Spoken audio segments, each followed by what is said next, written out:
TV. Welcome back to Doctor Who Too Hot for TV. We are the podcast that looks at all things expanded universe Doctor Who.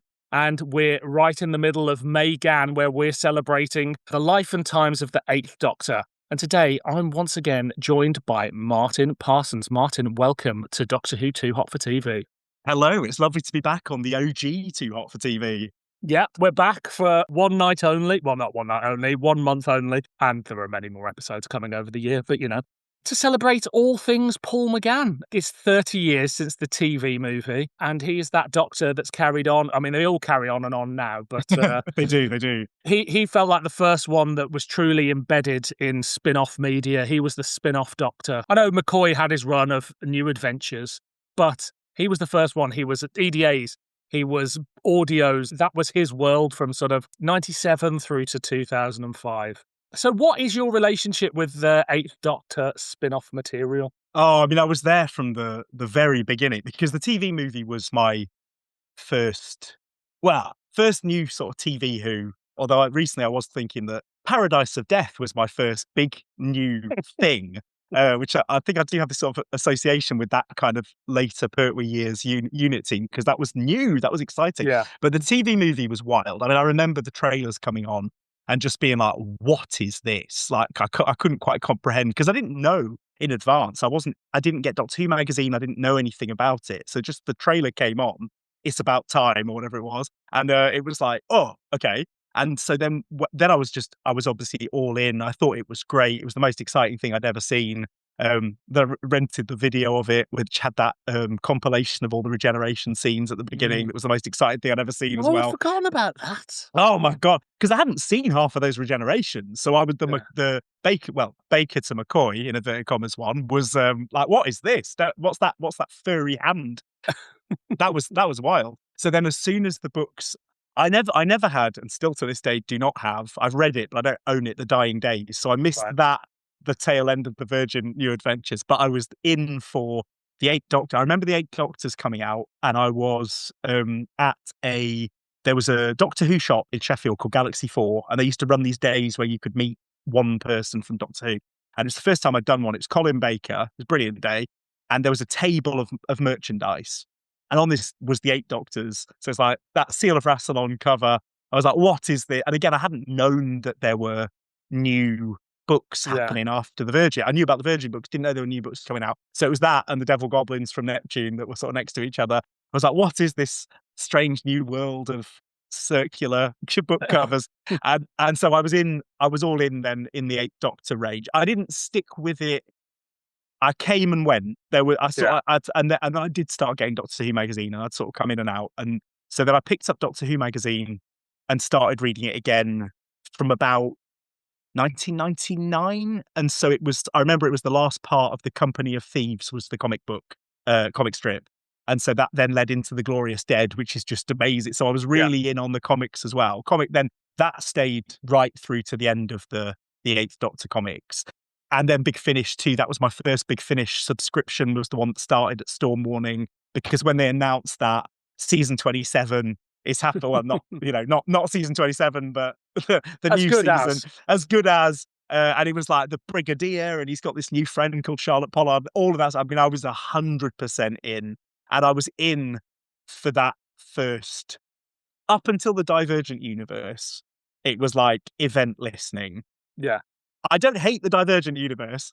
I do have to point that out. I still think there's interesting stuff, but I just wasn't as invested because I was doing other things. I was busy. I was spending my money on drinking and just doing other things. Yeah. I wasn't following it, but I was all in on the spin-off. And now I'm still, there are things like the, what are those comics called? Is it Titan comic? I don't follow those sort of things really, the graphic novel things. There's Titan and IDW who have had runs of long runs of Doctor Who. Doctor Who. Yeah, I think I've been bought a couple of them. I remember there was an anniversary special that I quite liked, but I haven't really followed those. Big Finish, I dip in and out. I will sometimes listen. I don't listen to all of them. Sometimes there'll be one that comes up and I'm like, oh, okay. I did recently re-listen back to the first sort of 3 series of it up until the end of the Divergent universe, and it was really nice to go back and listen to it. But I think my heart really belongs to the Doctor Who magazine comics. They were the ones that felt the most important to me, I think, of the Eighth Doctor spin-offs. But I was a fan of all of them. I mean, it's a similar story to mine. I was a bit more invested in the audios. I certainly stuck with them way after the Divergent universe. In fact, it was only really Stranded where I stopped checking every single Eighth Doctor story, and that is. And what happened there was I got tired of whatever it was, Ravenous or whatever Yeah, the thing, yeah. but I kept going, and then I put on the final box set of Stranded and accidentally listened to the last one first, and it made total sense. And I was just like, maybe I don't need to listen to all of these. And, I've been a bit more picky since then. Although doing this month of MayGann, I have listened to some newer ones and had a fantastic time with a couple of them. So he's still got it. Oh, he's still got it. And any time I do listen to a new one, I'm like, oh yeah, like this is still kind of quality. I'm still happy to spend time with it. And I don't hate. I know that lots of people don't like Liv and Helen. I like Liv and Helen. I'm totally happy to listen to all of them having their little adventures. I haven't listened to those newest the Audacity ones. I've not listened to, but it's sort of on the list to catch up with. I haven't listened to those ones. I've not listened to the full box sets, but I've listened to 3 of them now, and they're really good because it's Charlie comes in after a couple of stories, and it's early Charlie rather than later Charlie. Fun Charlie. And they're having a riot, and I'm halfway through the last one that they did, and it's just ended on a cliffhanger. But people will hear more about that in a couple of episodes' time. Ooh, look forward to that. So today we're doing the EDA Vampire Science and the comic strip Children of the Revolution. And the simple reason we're doing them is you said to me, oh, what have you got coming up? And I said, oh, I'm going to do this. And I was like, would you like to cover Vampire Science and Children of the Revolution? Because they're 2 things that I've always wanted to cover on this and no one's ever brought them up. So here we are. They're things I remember very fondly. Both of them, there's a bit of trepidation of like, will I still enjoy this? Because it was certainly for Vampire Science, it's early days of the books. And the Eighth Doctor comic strip's never really disappointed when I've gone back to it. But, there's always a chance. Yeah, Vampire Science, same for me. I was really genuinely quite worried about reading Vampire Science. It sort of exists in my mind as this real kind of masterpiece. And I just was, I was actually genuine. I didn't want to start it. I didn't want to. I was like, oh no, it's going to be bad, isn't it? Fortunately, I had seen a few people talk about it on X or Blue Sky, and I'd said, oh, I'm really worried about rereading this, but I want it. And they all said, don't you worry, you'll be fine. Yeah, I think we were okay. Yeah. Too hot for TV. So Vampire Science came from BBC Books on the 7th of July, 1997. It was written by Kate Orman and Jonathan Blum. News at the time, new video material starring Anthony Ainley as the Master, and audio material featuring Tom Baker, Peter Davison, Colin Baker and Sylvester McCoy and Nicholas Courtney has been recorded for a BBC multimedia Doctor Who CD-ROM due to go on sale in October, which is, of course, was Destiny of the Doctors. And K9, soon to be in his own TV show, makes a very special appearance at Longleat Doctor Who exhibition on Sunday the 10th of August, where he'll be celebrating his own 20th birthday. Ultimately, he was the reason the thing burnt down, so, I'm not sure how that went. And if you're wondering what Eric Roberts was up to, he had 3 films coming out: The Shark Hunter, Death Valley, and Adam and Smoke, which I've not seen any of them, but I'm sure they're brilliant. I can't believe there was a year when he only had 3 films out. I know. That's such a light year for Eric Roberts. That was the news, I mean, it was light pickings because it was the Wilderness era and the TV movie was gone. Other releases that month, the comic strip was Fire and Brimstone featuring the 8th Doctor and Izzy. Then the Past Doctor adventure was The Murder Game featuring the 2nd Doctor, Ben and Polly. And the new adventure was the Bernie Summerfield novel Beyond the Sun. And that was it. What a small amount of releases, eh? Yeah, but I remember all of those releases really kind of fondly. I think that is one of those things at the time. There wasn't that much coming out, so all of those things really stick. And I'm a huge fan of Beyond the Sun. No one likes Beyond the Sun. I think it's great. I mean, it's very simple. It's not a complicated story, but I'm a huge fan. I like the audio too. I remember it getting absolutely panned at the time it came out, and I think they're both really fun. I don't think I've read the book, but I've definitely heard the audio, but couldn't tell you anything about it. But one day, eh? One day. Too hot for TV. In 1976 San Francisco, the Doctor and Sam Jones investigate the sudden appearance of vampires and briefly work with biochemistry student Carolyn McConnell. The case seems resolved after an early confrontation with a vampire named Eva, but the Doctor leaves Carolyn with a way to contact him if the problem returns. 2 decades later, Carolyn, now a doctor herself, gets drawn back into the mystery when a series of deaths linked to a nightclub suggest vampires have returned. The Doctor and Unit discover a divided vampire society. One faction wants to coexist by developing a synthetic blood, while another, led by the violent Slake, insists on hunting and killing humans as they are the dominant species. As tensions escalate into an open conflict, the Doctor negotiates with the more moderate vampires and works to prevent a massacre, ultimately being forced to use a chemical called Vampaway to neutralise the threat and stop Slake's faction. The crisis ends with the vampire community fractured and Carolyn choosing to stay on Earth. So, Vampire Science, presumably we both read it at the time. As I said, I remember thinking this was brilliant. I remember thinking it was so different from the Eight Doctors, which I loved, but I think we can all admit the Eight Doctors is a particular style of novel that perhaps doesn't hold up well if you're, I don't know, in your 30s, 40s, 50s or whatever. But pitched to that 14-year-old Doctor Who audience, it's brilliant. This novel felt really grown up and adult and dark at the time.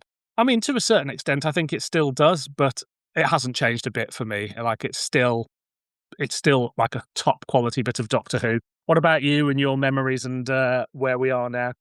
Yeah, so in my memories, it went alongside Buffy and Ultraviolet as one of those, like, the late 90s sort of creme de la creme of vampire stuff. And so that's why I felt really terrible. I'm, like, really worried about going back to it. But no, I think it stands up really, really well. And exactly as you said, I think I messaged you to say, I couldn't believe when there's a reference to the Eight Doctors in it. And I was like, oh God, yeah, that's just one book. That's a month ago. Like, this is crazy just to think that these two. And at the time, I don't remember feeling that there was this sort of huge chasm of difference. It just felt like New Doctor Who, that's cool. Like, I'm kind of into it.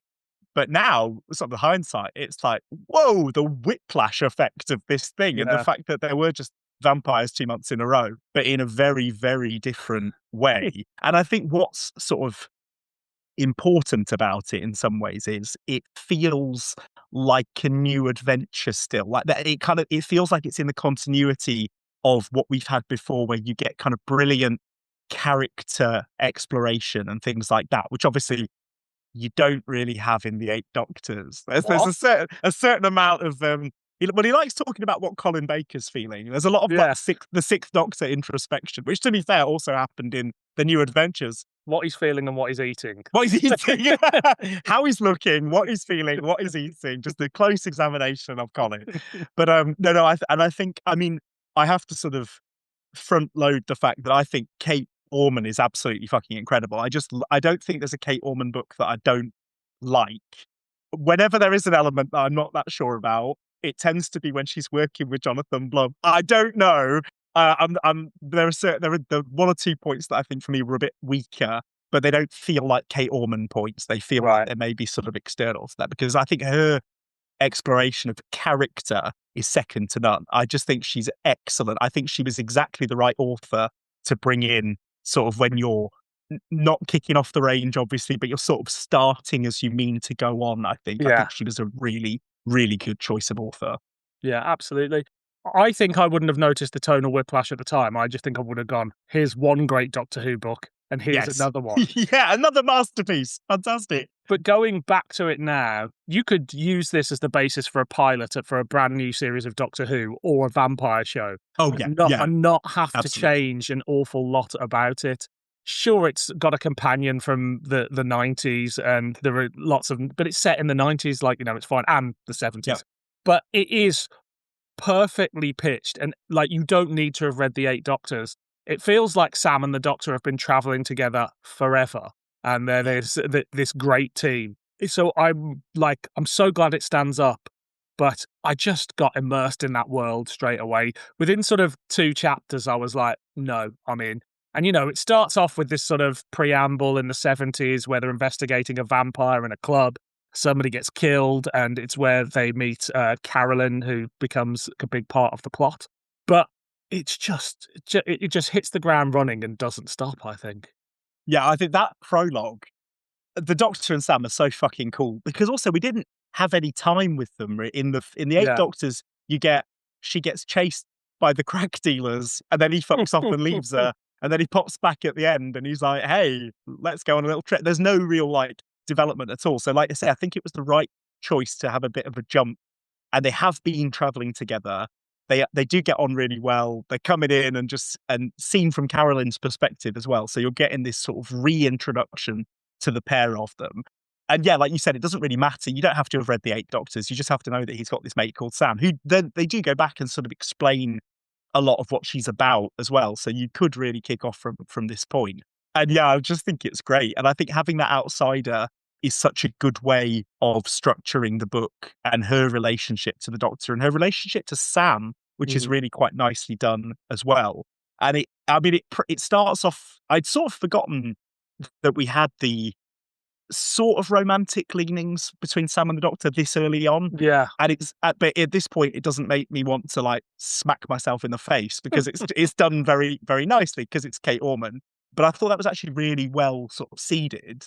Yeah. Terribly then followed up on later on, but well seeded here. It really helps having a woman who's been in a relationship with somebody writing these things, as opposed to a bunch of sweaty nerds who haven't quite figured out how relationships work. Because you're right, it feels like well put together. And there's that brilliant moment where Kramer says to the Doctor, "Do you know how dangerous you are?" And you think, oh, we're going for some big speech about like, the oncoming storm. It's like, no, now that you're this handsome and you're touchy-feely, she's like, I couldn't imagine the last you giving somebody a cuddle and, charming them into time and space. And like, that is such a brilliant moment. And of course it was a female author that came up with that. Yeah, well, I mean, there was someone recently talking about some of Kate Orman's work or maybe it wasn't, maybe I just listened to it recently. It was about Return of the Living Dad. And it was about, someone gave this really interesting perspective that I'd never thought about, that there's sort of, it was like a lot of Kate Orman's writing has these elements that are like women's fantasies. And obviously not being a woman, I'd never sort of considered that there were sort of like tropes that were being worked in there. But then when I was reading this time, I kind of had that in mind of like the perspective she's writing from. And exactly as you said, I thought it was so fascinating, the layers of relationship that I just don't think you would get with a male author. I just don't, I mean, and I don't want that to sound sort of sexist, like, men can only write one thing, women can only write one thing. But I think, like, exactly as you said, there's a sort of nuance there that I think, well, I was going to say only female Doctor Who writers, only Kate Orman, because she's the only one for a long time. She was the only one. But I think she captures something, and it does read differently. Her books do have a different kind of style. I think they all do. The way she writes Ace in Set Piece, that she does this sort of, she's got this huge job of kind of reconstructing the character from all the terrible things that have happened to the character. I love, and I think I read them out of order. I think I read Set Piece quite early on. So I never kind of had a problem with the New Adventures Ace, because I sort of knew where she was going. And so that always, that kind of guided me through the reading of the earlier books. And so I kind of feel like she handles these relationships just incredibly well. And all of the characters in this, their sort of romantic or their kind of inner lives are all so beautifully defined in a way that you just don't have a lot of the time in Doctor Who literature.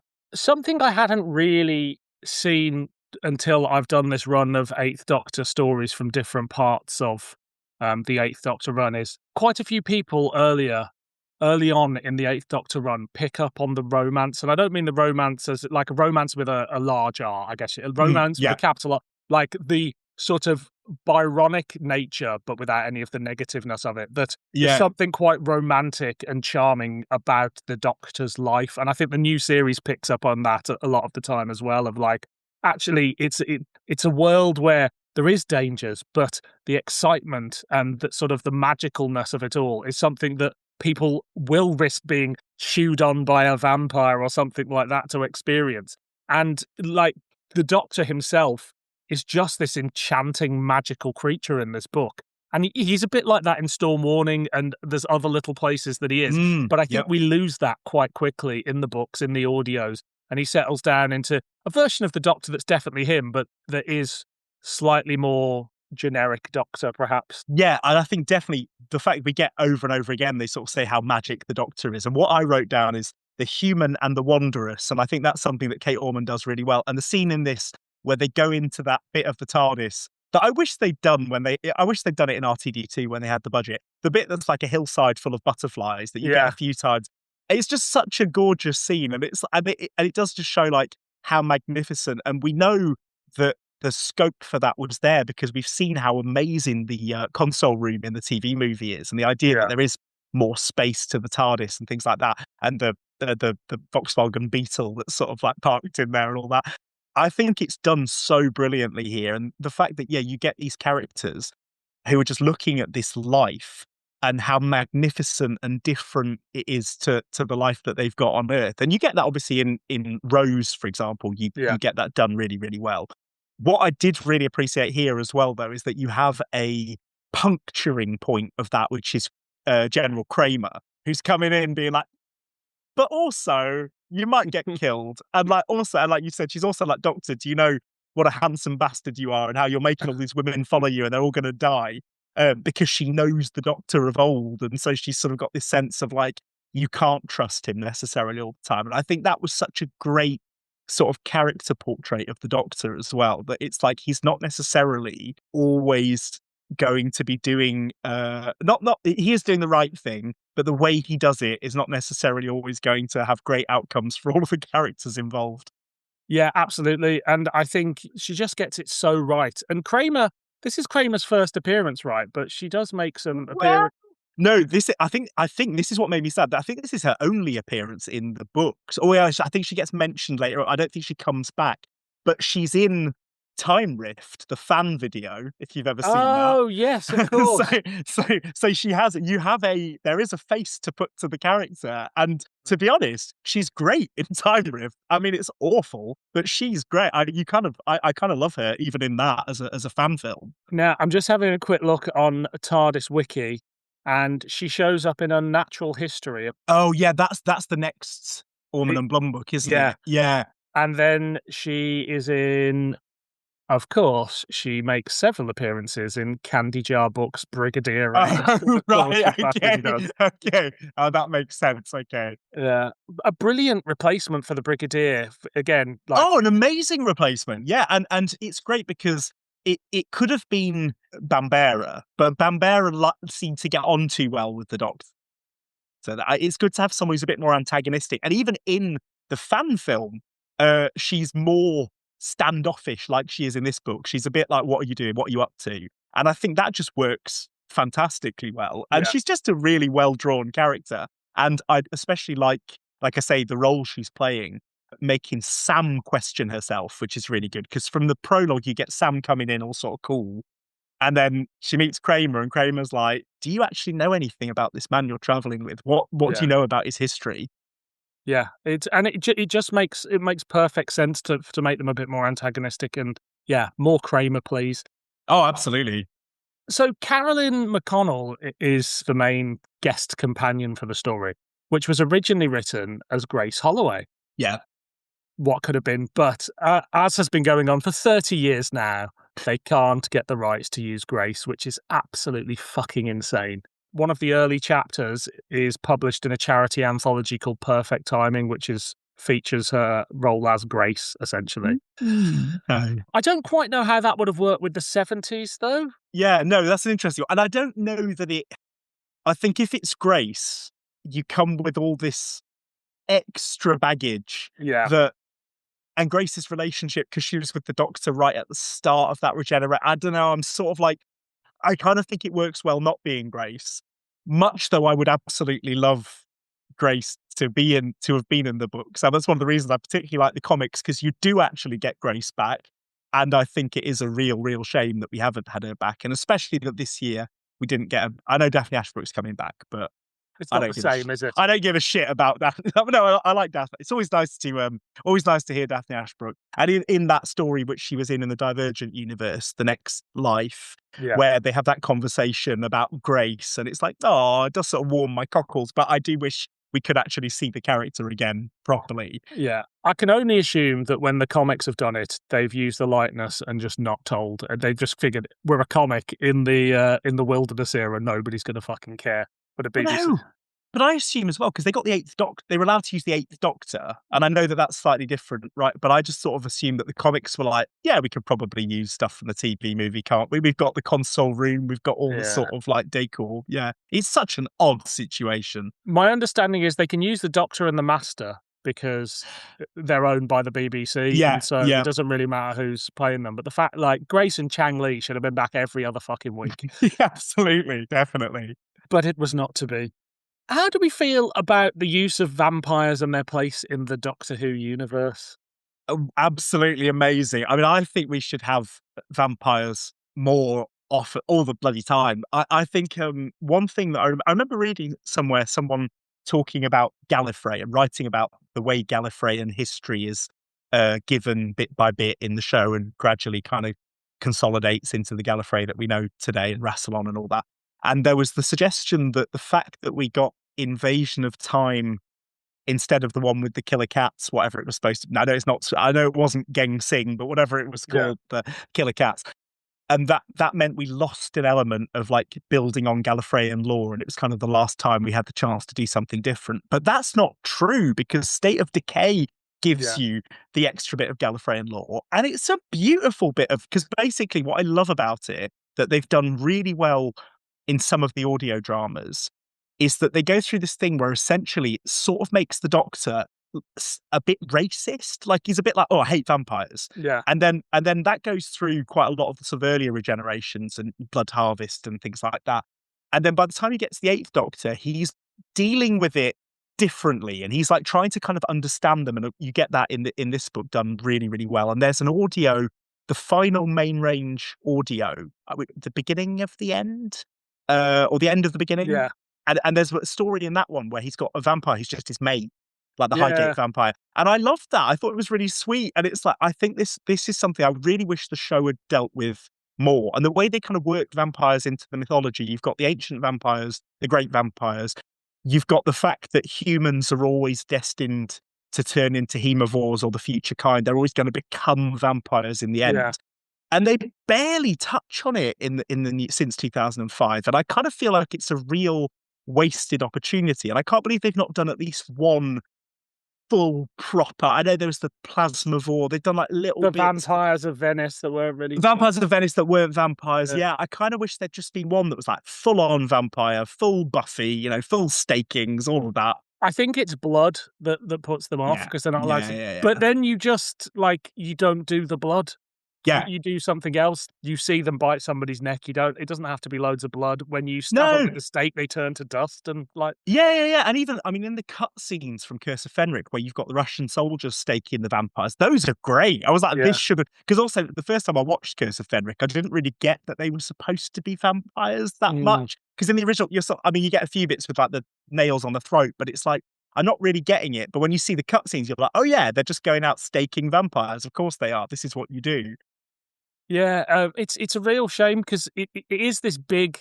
It's the most interesting thing about Gallifreyan mythos, almost like this war that they had with the vampires and wiping them out.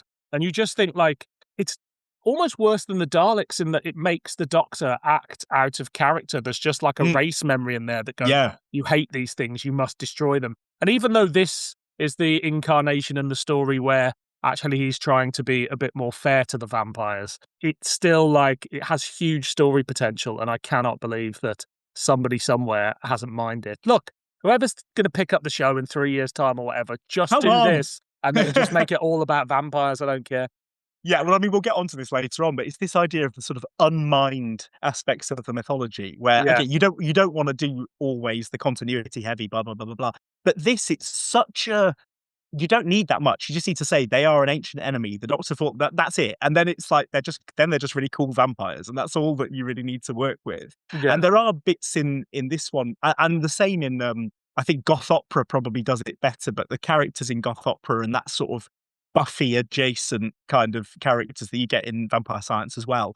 But then you've also got the older vampires, and I really like that distinction. That's sort of like in around the same time, like in the film of Blade, where you've got the older sort of better behaved vampires, then you've got the younger upstart vampires. But what also works really well with the older vampires, especially in this one with Joanna, is that they're basically the same as the Doctor. And I think that thing of immortals or long-lived characters works really well as points of comparison with the Doctor. I mean, I really loved in the Moffat. I liked Maisie Williams, Ashilda, me, and I know loads of people didn't, but I sort of really enjoyed the progression of going from just like child to sort of villain to kind of. I agree. Yeah, I thought it was really well done, and I love that. And there's a line in I guess it's Hellbent, where she says something about like, at the end of the universe, you can only expect the company of immortals or something like that. And it's like, yeah, this is great. I like the Sisterhood of Khan. I like all the other sort of points of comparison with the Time Lords. The difference obviously being that the Time Lords are not tied to linear time in the way that all the other ones are. Yeah. And I just think the way they discuss in this one, where they're basically like, you're just the same as us. Like, you're just this really long-lived person, and you've got these experiences, and how we can kind of learn from each other. I think that's just beautifully played. And obviously the Doctor ends up bonded to the main vampire, which kind of makes that even more explicit of their connection. I thought that was all brilliant. Yeah, I love it. I think the hierarchy of the Vampire Society in this is played really interestingly.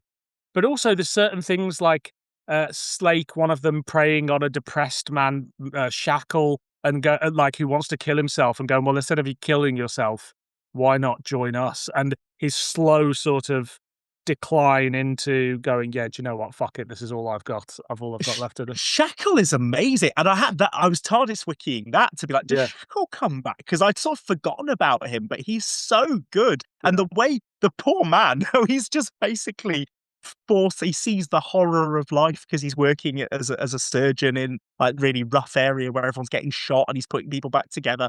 And then the vampires are slowly making him more and more depressed to try and convince him to turn to their side. And then he doesn't get saved at the end. He's just sort of still carrying on, and he's just left on his own. Although, I mean, you do get him. He's sort of like, it kind of says at the end, does it? Like, he knew he could probably go and find them again. Like, he's not been abandoned completely, but he's just sort of learning what his new place in the world is. So I thought that was absolutely amazing. And I'd completely forgotten him. And I think it's one of those things that maybe as a younger reader, that doesn't resonate at all. No. This sort of character who just cannot face how awful the world is and just wants to give up. And that was when you get towards your 40s, you're like, oh yeah. Yeah, it resonates with a Monday morning. There's that. And they talk about the lifespan of the vampire and like the depression that can come with it, and like people walking out into the sun and just because they're just so fed up and killing themselves in that respect. And things like the process of becoming a vampire and rigor mortis setting in and learning to use your body again and all that stuff. And it's just like little layers and textures that just work so well. Yeah, absolutely. And it made that bit when he's talking about, he's like, you're going to want to rush to the toilet now. And he's like, well, that's all. And that made me think of the film Near Dark, where it's like a man's becoming a vampire and he's being like coached through the process. And Interview with a Vampire as well, where you've got someone who's being helped through the process of becoming a vampire and sort of seeing what it's all about and learning about what you gain, but also what you lose. And the whole thing of this story about ice cream, how you can't have ice cream anymore. And Sam's like, why the fuck would you give up this stuff? Giving up chocolate, what are you doing? And that's all just lovely as well. And just that thinking about things in a slightly different way. And it's kind of, it's not funny, but it's very touching, I think, when they talk about things like that, what happens to you, what you lose becoming a vampire. Absolutely. Two things that I remember vividly from reading it 30 odd years ago was that they lived in this theatre, which I just thought was a great place for them. Of course, there's no natural light in a theatre. And the other one was Harold. Is it Mad Harold or Weird Harold? Weird Harold, yeah. Where a vampire has to go to ground because he's got some sort of issue, be it, I think, a physical issue, and you bury yourself and you regenerate, but somebody builds a fucking building on top of him and he just spent centuries digging his way out and his mind snapped. It's such a horrific. And I don't know if that's the first time that sort of thing's been thought about, but that the whole thing of kind of clawing yourself out the grave. I remember watching the John Badham, the Dracula with Frank Langella in it, where they go down, they dig up a grave, but she's sort of clawed her way sideways out of the coffin and into like a mine underneath the coffin. But it's that thing of clawing your way out really stuck with me. And they do it later on in Buffy where she gets resurrected, but she's buried and they don't dig her out, so she has to claw her way out. And there's something so kind of like, oh, it's making me shiver a bit now. It's something horrible about it. And that is just so, and the fact it just drove him mad, and he's just, and they can't save him. And Sam's really like, oh, but like you tried to save him. And they're like, yeah, of course we did. Like, you know, like we're not monsters, essentially, is what they're saying. But they couldn't. And so he just stayed locked away because he's so hungry. That thing of his, like, he just cannot eat enough because he's had this thing of being so starved. It's such a brilliant, terrifying image. It's wonderful. Who do you think this is pitched at? I mean, that is a good question because exactly like you said earlier on, at the time, I mean, I was like, what was I? I was like 11. It just seemed like another Doctor Who story. So it's like, okay, it's just everyone that's reading it. But it really is that thing of now, if people were picking this up, and it's really hard to tell because I do think it's pitched at a New Adventures audience. It's like the Paul Cornell books in the EDAs as well, where it's like he knows that he's expecting people have read books before, and there's almost, I don't think in this one there's actually explicit references, but in Paul Cornell's books there are actual references to New Adventures events and stuff. And it was always that thing where no one was really sure, were they, whether it was kind, because they do, I know in Paul Cornell in Shadows of Avalon, they have the rejuvenated Brigadier, which is from Happy Endings, and it was like, okay, so we are in that continuity. Yeah. Sort of. I'd say obviously it's not for kids. You know, arguably the Eighth Doctor's not for kids because you have to be about 25 to know all the references. But in terms of the writing style, it's Terence, and you know, it's quite easy to read. And this one, I mean, it's beautifully written. Kate Orman's prose is, well, I say Kate, sorry, John Blum as well. I'm sure you're part of it, but it's very accessible. It's very nicely written. It's very simple. What I like about this one, actually, as well, I have to say, is that it's very straightforward. And I think that's important. It's not a complicated plot. It's not, you know, you start in the past and then you move forward to the present, but you're not flitting between the time zones. The character motivations are sort of relatively straightforward, but you're getting these amazing explorations of the Doctor, of Sam, of the villains. I think that's really important this early on in the range. And then you can move on to alien bodies and go into doing totally different things sort of shortly afterwards. But yeah, sorry, I'm not answering your question at all, but it's hard to say really who this is pitched at. I mean, I guess it's sort of, they're aiming for that kind of teenage, young adult sort of audience, but I don't know how many of those people were actually reading it at the time. I think essentially they went for the young adult audience because they assumed that Doctor Who would be a continuing series again shortly after this. Yeah, true.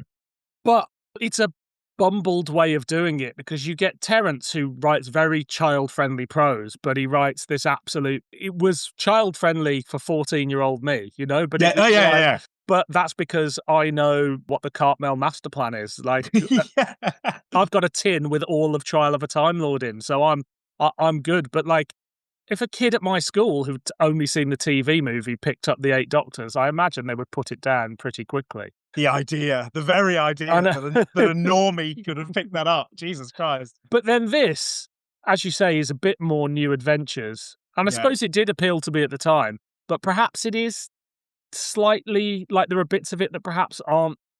I suppose there's nothing here you wouldn't get necessarily in the later Harry Potter books, though, or something like that. No, I don't think so. I was trying to think if there was anything that books wise it made me think of, and the only thing I could think of was but it's much more recent, was the Guillermo del Toro vampire novel trilogy that he did. I don't know if he actually wrote them. He sort of presented them, which I cannot remember the names of, but where it's a bit more that sort of scientific vampire stuff.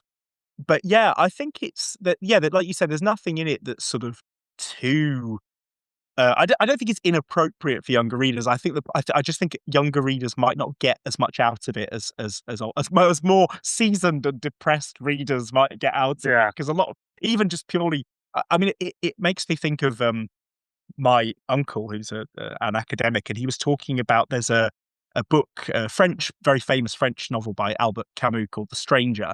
And it was a huge classic. And I finally got round to reading it when I was the French people read it in schools. I read it when I was a bit older.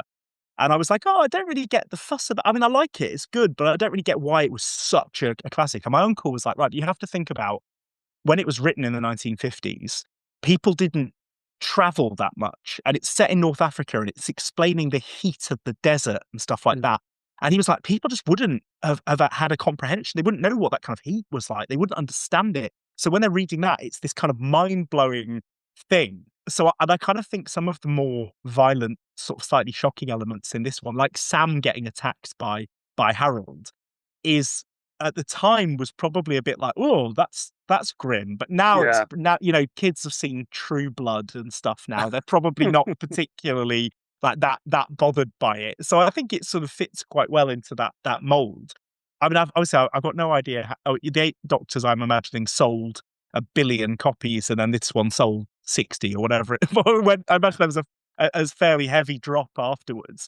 But I think it's a really interesting way to go, and I know that the range editors get quite a lot of stick for the early years of the EDAs, where it can be a bit sort of tonally very jarring and really and some absolute shite that got published. But I sort of think I do feel like they were trying, and they and at least one of them was not a Doctor Who fan, so wasn't doing this in terms of like, what do the fans want? It was more about, what books are interesting, what's coming in. Also, everybody goes, oh, some absolute shite was published. Of course, the New Adventures were just all fucking classic after classic after classic. It's like, don't you come for Time Worm? I've still never read Time Worm.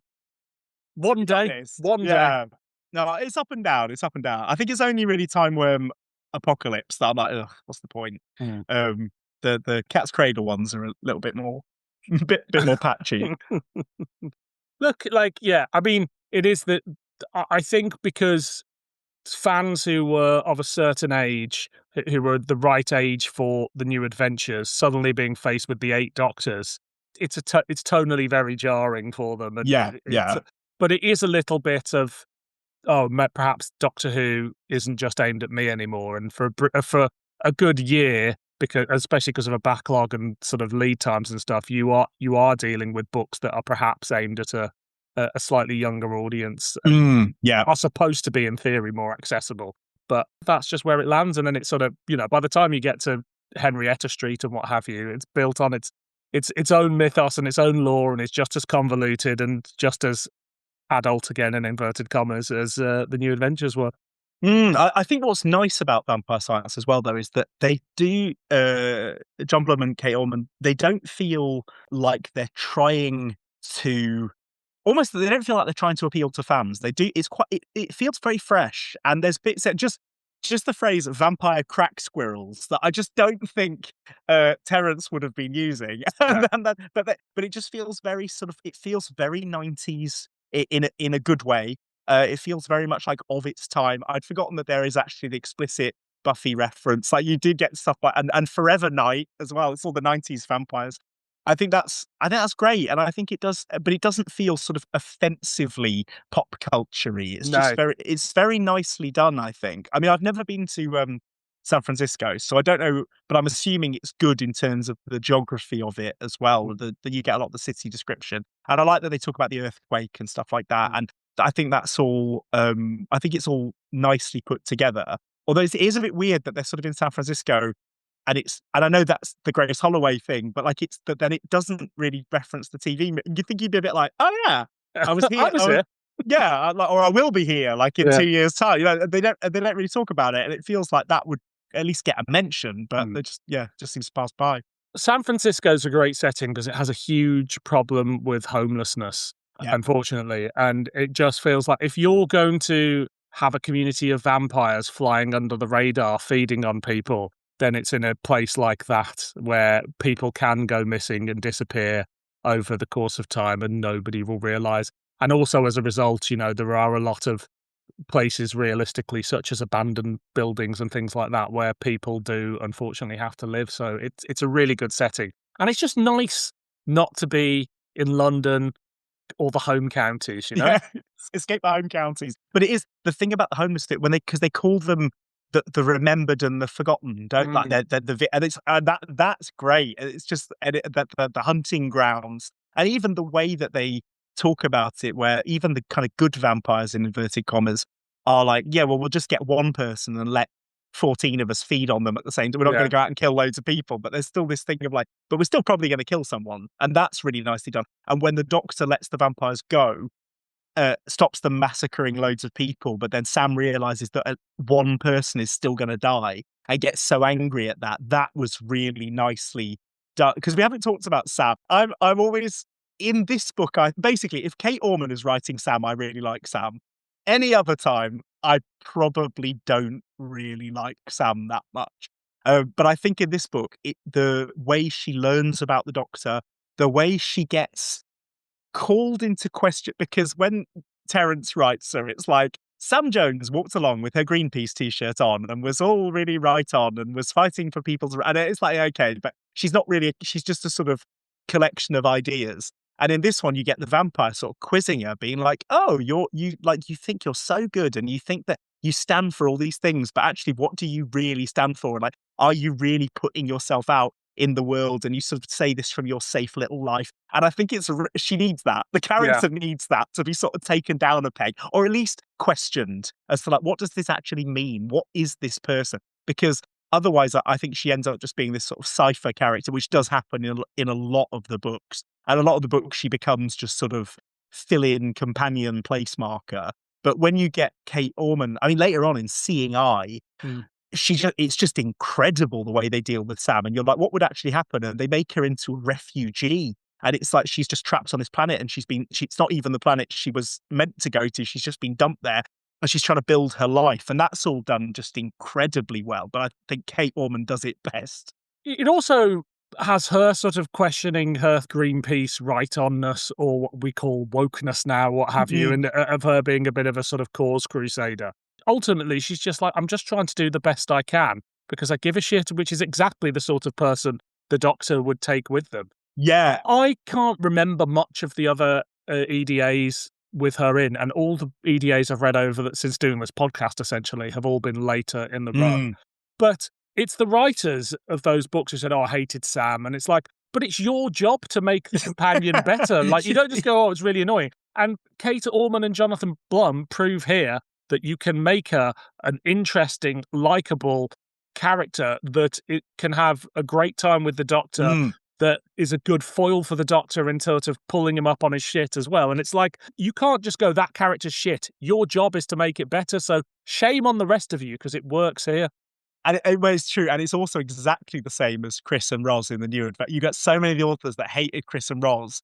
And it's like, but they're brilliant. I mean, well, also that I just think Chris and Roz were good from the start. But it's like, so then do something with them. Do something. And again, when Kate Orman gets Chris and Roz, they're amazing. Like, you know, based on it isn't other people can do them as well. I think you're completely right. It's like, it just seemed like a really odd decision in the books that they were just kind of like, oh yeah, she's just going to become like, and then they kept bringing in like other characters taking the place of the even in this one, I mean, to an extent, but she still gets, you know, sort of to make a good account of herself in this one. But in some of the other books, they'll just bring in another character who's filling the role of the companion. You're like, but what about Sam? Like, she's just sort of here, just kind of abandoned. Whereas when it gets to the audios, you get Charlie, who's so in the story, then it becomes all about her story, and that's, you know, done really well.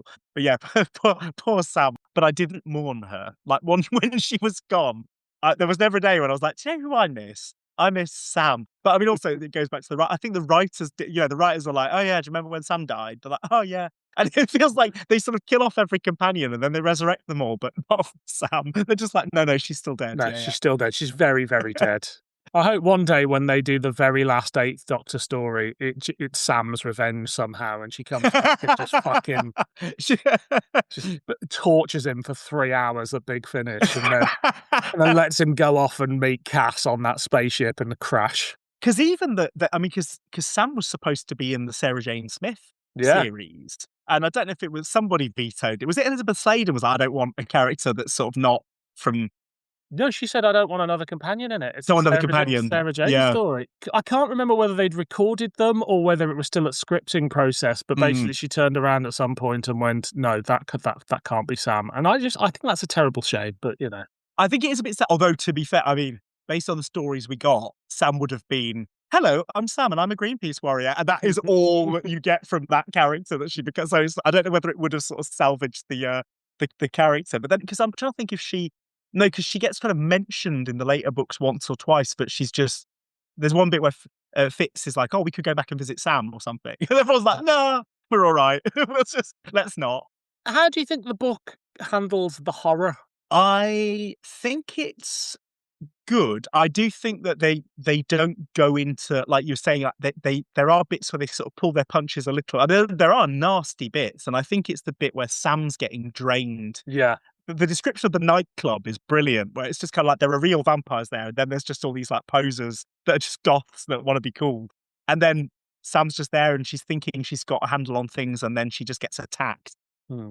And it's really quite upsetting. Like, it's very traumatic, and they don't shy away from that. And she is really she's pretty fucked up by it for the rest of the book, and she's so desperate to find the vampire that bit her because it's sort of traumatized her so much. But I feel like I was expecting, the way in my memory it kind of got merged with all the other New Adventures and Missing Adventures vampire stories. I was expecting sort of a lot more kind of blood splatter. And Yeah. there's not really. Like, it's pretty. Then you get one or two little bits, but there are bits where they could have gone into much greater detail, and they just don't particularly. But I think that works for the book. I think it's not that kind of horror. It doesn't need to be. It's more of a character piece. Yeah, absolutely. And what about our villains? So we've got our two lead vampires, shall we say? So we've got Slake, who's one of the younger vampires and leading this sort of rebellion within the vampires. And then we've got Joanna Harris, who is one of the elders, who's working with the Doctor, who's blood bonded with the Doctor, so that if one of them dies, the other one dies in an attempt to broker the peace. But she's not a good person fundamentally. And they certainly have their moments where they come up against each other. What do we think of their dynamic and how they're used in the story? I think they're great. I mean, I think, like you said earlier on, the whole vampire hierarchy is brilliant. That you've got the sort of newbies who've come in after all the former newbies got killed off because they had a bit of an uprising, and then now we've got like a whole new set of newbies who are all being a bit useless and trying to sort of, one of Slake is trying to take power for himself. But I think it works really, again, going back to like the Blade thing, it works. He's that Stephen Dorff character who's a sort of horrible little upstart who's trying to do things his own way. And then you've got Joanna, who's brilliant, I think, as just a wonderful character, who's trying to kind of keep things under control. Like you said, she's not good. She's definitely doing bad things, and she doesn't really care. And there's a bit where she attacks Sam, and the Doctor's like, how could you do that? And she's like, oh, I didn't realize it was your friend. I thought it was just some random person coming in, so I was going to murder them. And then the Doctor, the brilliant part where she gets sort of angry at the Doctor because the Doctor then, to save Sam, because they're bonded, if the Doctor dies, she dies. Yeah. So the Doctor threatens to throw himself out of a window to kill them both. So then, to get her revenge, she goes and kills someone to make him feel what it's like to kill someone. And then he then gets his sort of slight revenge for that by making her attend the funeral of the man that she killed. And it's just this great back and forth. It's so beautifully done. And I mean, I also like all the kind of the younger than her, but still quite old. There's the one who's the conquistador who he gets stakes, but he's not quite dead yet. And he's remembering going to like El Dorado, and it's just so sweet. And then you've got Abner, who's sort of older, but he's not that old, but he's putting down the younger ones, putting them in their place. And I just think the whole thing is just beautifully done. It gives you a great set of characters to work with, and any groupie of those characters could kind of work beyond the realms of this story as well, which is the same thing. I think you do get the same thing in the goth opera, Paul Cornell's book, where you got Jake and Maddie who kind of go off at the end into space. And I do like those sort of characters. But this one, I think they all had their own personalities, and they didn't feel like they were riffing on other vampires that we've met in other stories. Not Doctor Who, I mean beyond that, from vampire literature or films or TV. None of these felt like, oh, I know that character. I know that sort of archetype. They all felt quite individual. And and most of them are all just really quite charming as well. Yeah. Not so much the younger one. Slake's not; he's just a dickhead. But like all the older ones are all quite lovely. You kind of want to hang out with them, and they do side with the Doctor pretty much. Yeah. Most of the older ones, they're kind of like, and then most of them get killed off. It's a good vampire book as well as being a good Doctor Who book, I think. And really good. There's that whole thing of she's trying to find this blood. Well, we think it's a blood synthesis, but in the end, it turns out she's basically just breeding humans as cattle, which is a brilliant. I think it's something that is used in, is it Daybreakers or something like that? There's the Sam Neill film. Yes. Yeah. Daybreakers has that, yeah. And it's such a grim idea of just these mute, unintelligent creatures just herded up like cattle in these cages. And you can see the whole thing. It's really grim. That comes in also, I'd sort of forgotten that whole part because it comes in quite late in the day. And then at the end, the Doctor's just a bit like, oh, by the way, you need to look after those kind of halflings that you've created in that cave. And she's like, oh, they don't have feelings. And then they're all sort of reaching through the bars and trying to like take people's hands and stuff. And that was just brilliant. That felt like an X-Files sort of story, that bit. And I think that's great. I say that's very 90s in a really good way. I also did quite like at the end that it felt very new series where you get Kramer at the end coming in and be like, does anyone want to work for UNIT? Does anybody fancy joining us? Like, we got all this thing. You're like, oh yeah, cool. Okay, there we go. Sam's young enough to work for UNIT these days. Yeah, it's like, Sam, you're still a teenager, right? Cool, yeah. Here's your colleague. He's 11. Yeah, come on, kids. I forget, though, actually, that's true, that Sam is really young. Because is she meant to be 16 in the 8 Doctors? She's in sixth form, I think. Yeah, so 16, 17. And then they age her up later on. That I think is done pretty well. But I forget that in this one, she's still just a child.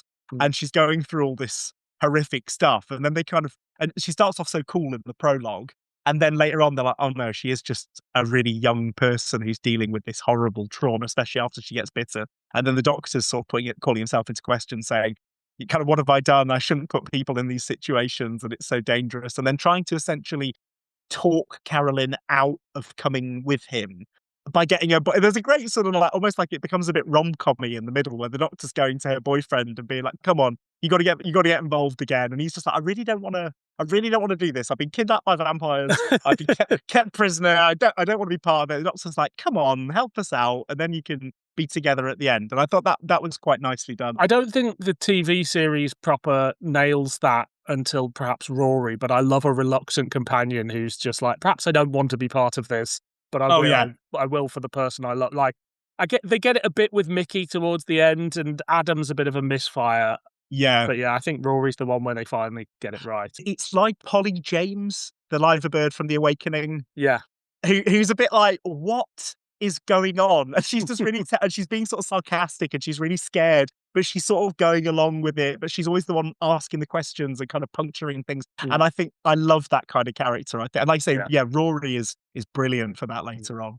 You mentioned there are a couple of things that you're putting down to John Blum that don't work. So what are the bits that don't work for you? Because I've got a couple, but this is like 98% perfect for me. Oh yeah, no, it definitely is. And it's quite petty. There is just one or two of the little character bits and I have this big bugbear about transposing sort of US context onto UK context. And it's one of the reasons, and this is it's very like, it's not really a valid, but it's one of the reasons I've never watched Sex Education, because I remember the trailer coming out and all the students are wearing school uniform that looks like Letterman jackets.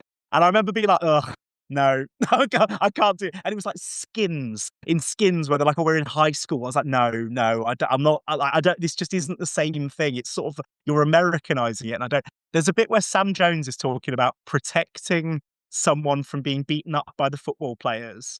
And I was reading it in an American accent and I was like, nah, this is not, it's so sort of like out of character. It's just not it just didn't feel believable to me at all. And when it's a book that's so good on character, that felt really off.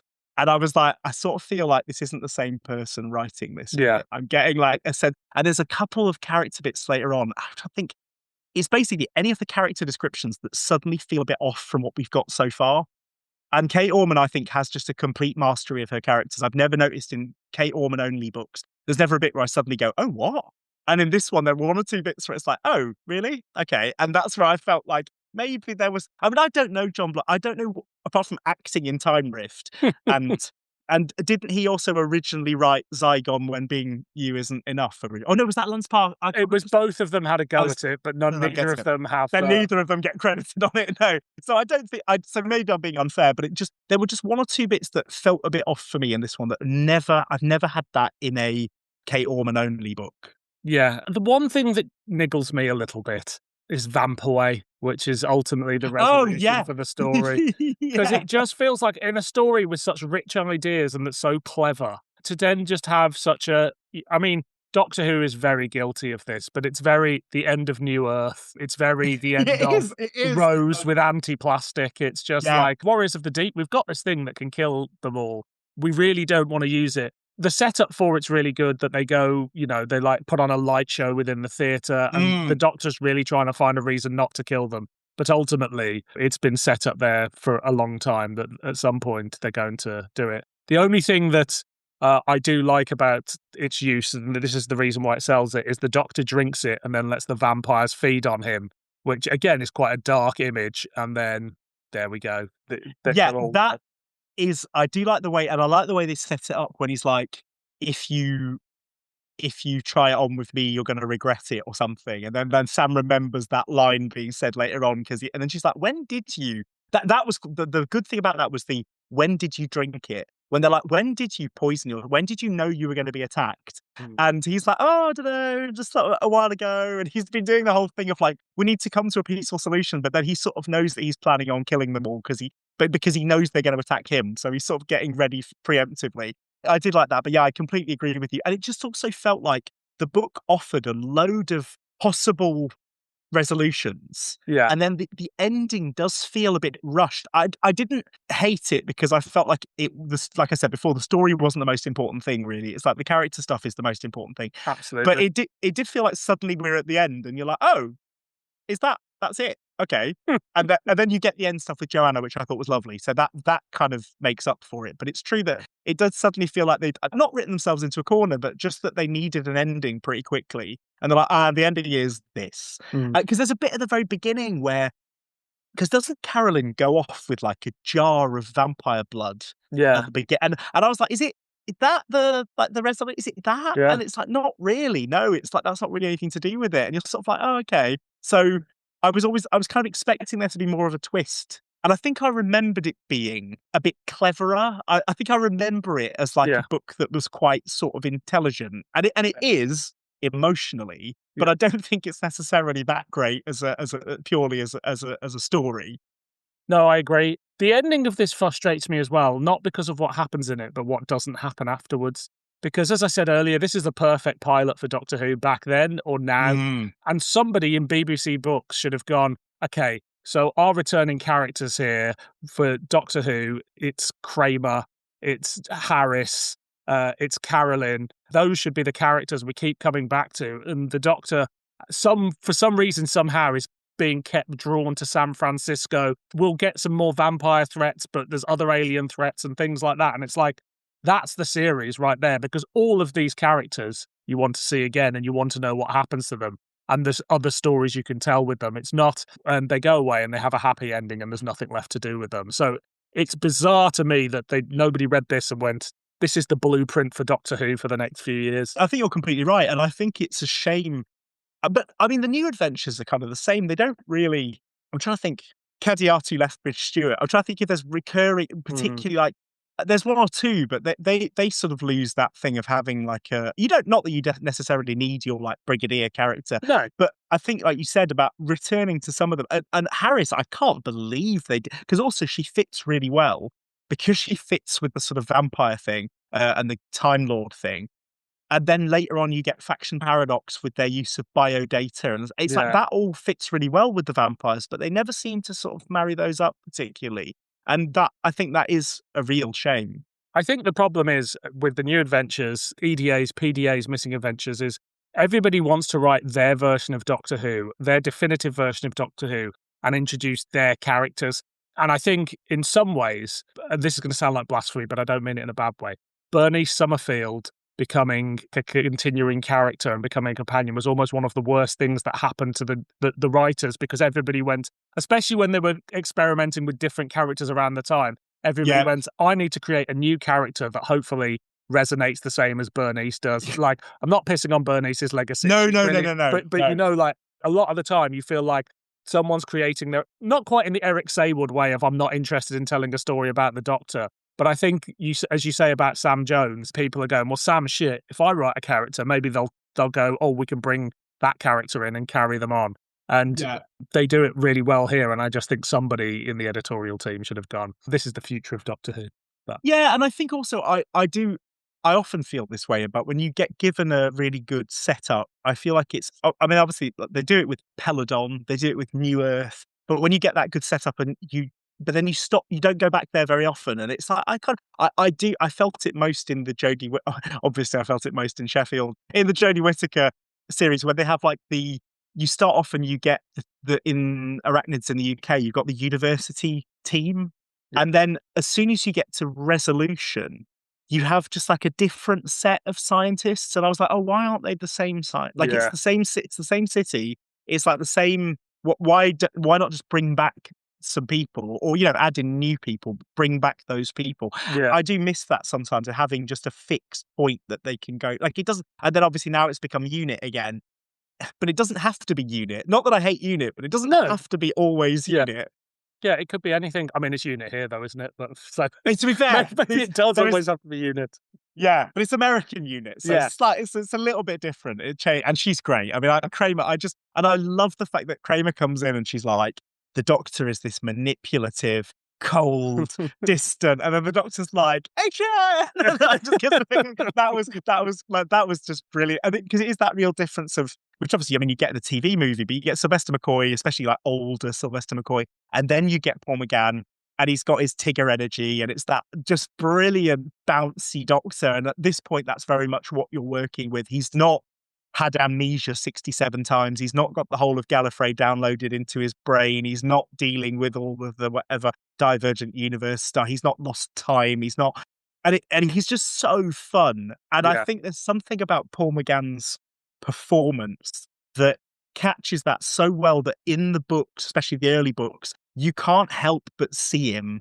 So all these bits when he's like bouncing around the TARDIS, and so you're just like, yes, it's the Eighth Doctor, it's Paul McGann. I can 100% see it. Yeah. This is great, and that's what's so lovely about that kind of late 90s, early 2000s period, especially in that he's very much, as you said, he's the spin-off Doctor. Like, even though there are other Doctors doing spin-offs, but he is the one who's sort of carrying it forward, and that's so nice. In that sort of hour of the TV movie that he's the Doctor, he encapsulates it perfectly and gives everybody stuff to run with. Imagine if Doctor Who had finished after Time and the Rani, or The Twin Dilemma, or Castrovalva, or even Robot. Who those guys are in those episodes is not who they go on to be as they learn the role. So it's a testament to Paul McGann that he defines the character so well in the hour of screen time he has. Oh, yeah, he absolutely nails it. Yeah, and I think that's always, I think people do now. Obviously, we lived through a period where there was a certain amount of criticism of the TV movie and everything. But now, even though I know a lot of people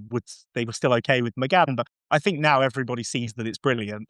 Like, not necessarily the story, but I think definitely Paul McGann's performance, the Doctor that they put forward, is done incredibly well and stands up. I'm looking forward to this new sort of 4K scan or whatever of it as well, just to sort of see it again looking a bit brighter. No, me too. I watched the movie again the other day, and it's still brilliant. And I can't wait to see it. I think it's going to be a real treat. Do we have much more we want to say on Vampire Science? No, I don't think so. Just that I think it, like you said, it gives an indication of what the series could have been. And I think the series would have been brilliant had it done that. And also, I think to this day, I think vampires in Doctor Who are underused.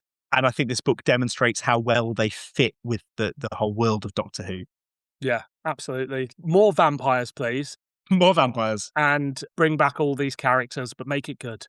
Yes. So we must rate it. Is it a clanger, a banger, or an average meander? Oh, it's a banger for me. It's a banger from me too. Too hot for TV.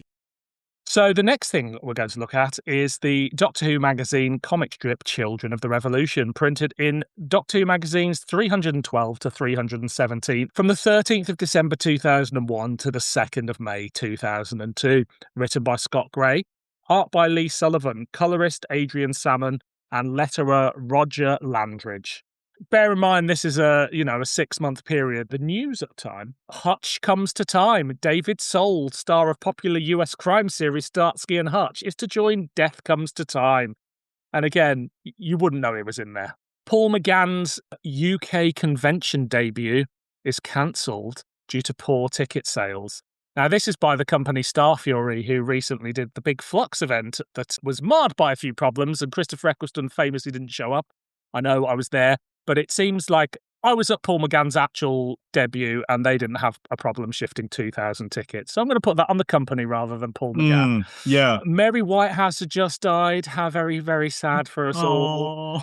Dap old doctors. The Tomb of the Cybermen on your kitchen table is likely to impress your friends. Probably not, but Dapol have one of those new Second Doctor figure sets. They were like a solid sort of, it wasn't really a figure, it was like a solid statue sort of thing, but they were starting to shift a few of these like solid state figures and things like that. But then a month later, after 15 years, Dapol loses their license to make Doctor Who merchandise. A spokesperson said, "We are completely stunned by the decision. We would have thought that after providing hundreds of thousands of pounds in royalty payments to the BBC and seemingly single-handedly preserving Doctor Who branded awareness, our future was assured. We were mistaken. We have had to cancel figures of the First Doctor, Jamie, Polly, the Yeti unit troops, and the Cyber Leader, and a TARDIS console." Damn. I was going to say they single-handedly kept Doctor Who going, but they didn't manage a single-handed Davros, did they? I think that is the beginning, though, of the BBC just trying to bring brands in. Oh, everything in-house. Yeah. And just going, if we're going to do something with this, we need our action figures to look like the rest of the action figures out there and not like bootleg original Star Wars toys, which is what... Sparkly Christmas Daleks. You leave the Millennium Daleks. The Millennium Daleks, that's it, not Christmas. You leave them alone. Doctor Who and the Bidding War. Apparently, various reports have linked the likes of Dan Friedman of Death Comes to Time, Russell T Davies, Mark Gatiss, and Gareth Roberts on perceived bids to produce the show, all of which obviously did happen, and one of them would ultimately be a success. Earth Music in Space, a piece of music loosely based on the Doctor Who theme, is set to be loaded aboard the Beagle 2, a segment of the Mars Express probe being sent to the Red Planet in 2003. The track is by Blur. I don't know whether that was ever released or it was just... What? Yeah. I think it was by Cybertech. Like, I mean, that would have been the one. The Dimensions in Time theme has been sent to Mars. We can only hope. We can hope. BBC Books halved their output. Aww. BBV announced a 4th probe drama starring Caroline John and audio called Drome by Dave Stone, which was never to be. And Dinner with Tom. Tom Baker is lending his voice to a new 2D computer animation series, Tom's Diner, made by the producers of his Channel 4 animation, Max the Bear. The series will be initially marketed online. That gives the website freespace.virgin.net/Brian.Panks.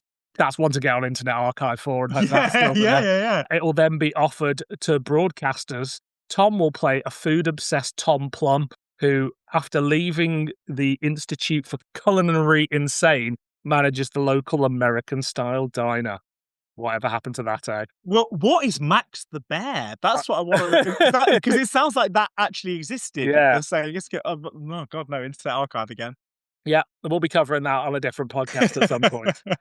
Then releases at the time. From Big Finish, we had The One Doctor with the Sixth Doctor and Mel, a Bernice book called The Glass Prison, the Sixth Doctor DWM exclusive The Ratings War, Dalek Empire Project Infinity, Bernice Summerfield, The Greatest Shop in the Galaxy, Series 2 of The Eighth Doctor and Charlie, and the Excelsis series.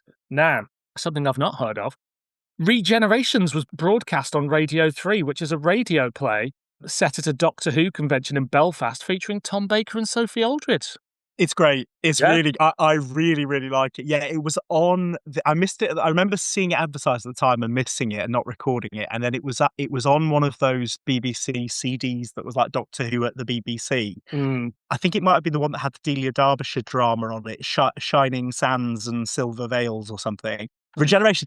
It's really. I think Sophie. It's the one that Sophie Aldridge. She sort of asked them to rewrite it. There was a bit when she was like, "Oh, piss off, you loser," or something. She was like, I don't feel comfortable saying this. So she asked him to right. like rewrite her bit. But there's a bit where this guy, they end up like, I don't know, they're in like, I don't know if it's like the Troubles. They end up going outside and there's like a gang fight. And Right.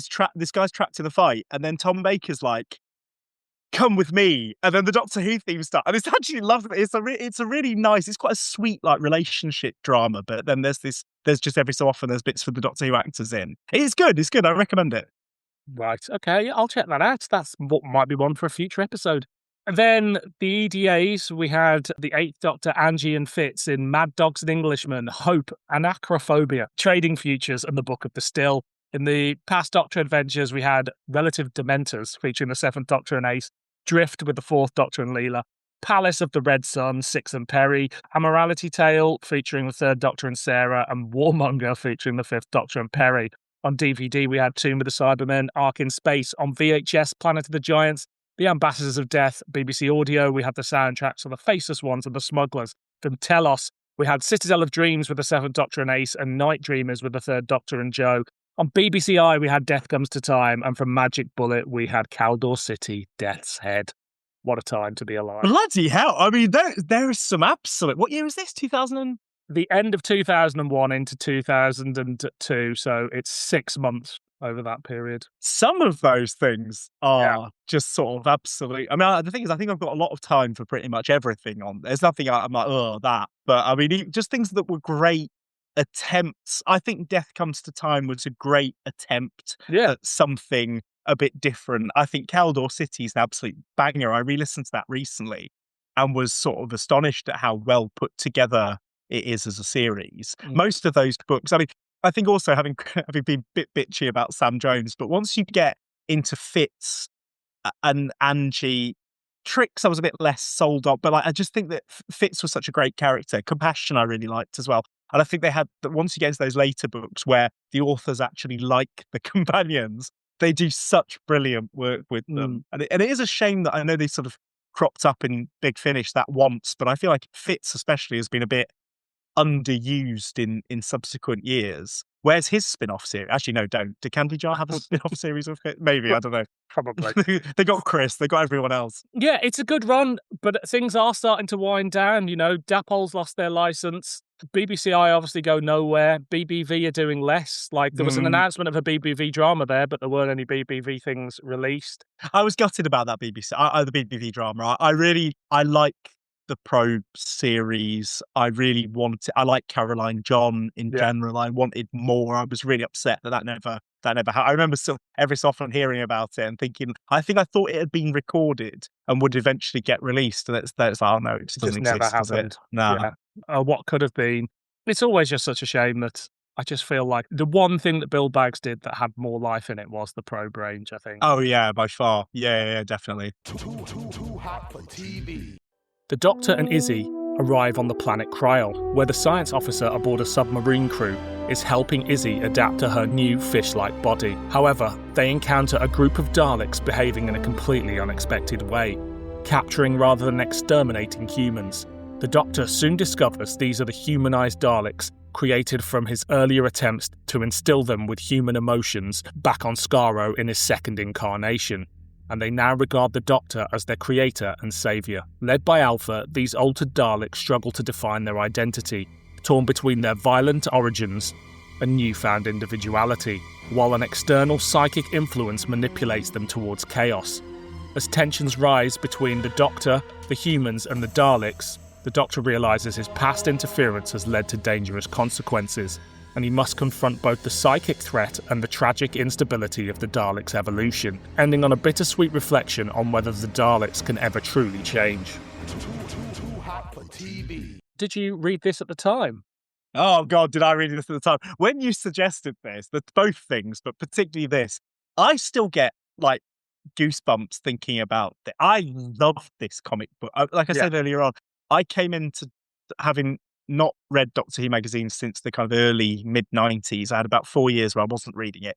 Came back in again, and I was sort of not expecting to enjoy the comic strip. I sort of flicked through it, and then I remember being like, "Oh, this is actually really good." And then I picked in. It came in again at Company of Thieves.